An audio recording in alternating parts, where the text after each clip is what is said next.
Со тоа што ниту една од двете главни политички партии во САД не е во The состава motion is целосно да not оствари agreed to. својата агенда и не е подготвена на компромис за клучни принципи, продолжува закоченоста во американскиот политички систем.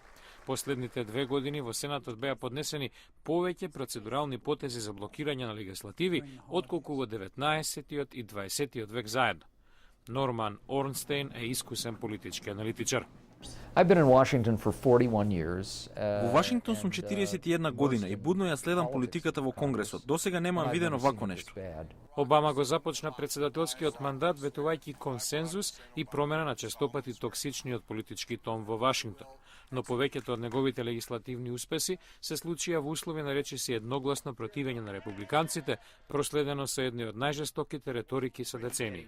Па сепак, минатогодишната седница на Конгресот по изборите даде доза на надеж. Демократите и републиканците најдоа заедничко решение за спорните фискални прашања и усвоија даночни олеснувања. Но републиканците во представничкиот дом велат дека имаат мандат од гласачите да ја спречат или преиначат агендата на Обама, вклучувајќи ја и реформата на здравствената заштита. Ова е републиканскиот конгресмен Фред Аптон од Мичиген. Ќе ја растуриме оваа мерка парче по парче, се додека не се распадне.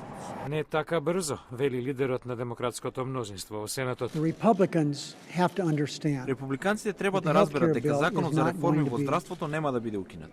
Останува да се види дали оружениот инцидент во кој тешко беше повредена конгресменката од Аризона Габриел Гифордс ќе има трајно влијание на националниот политички дискурс, ќе ја намали ли жестоката реторика и ќе создаде ли поголем простор за компромис.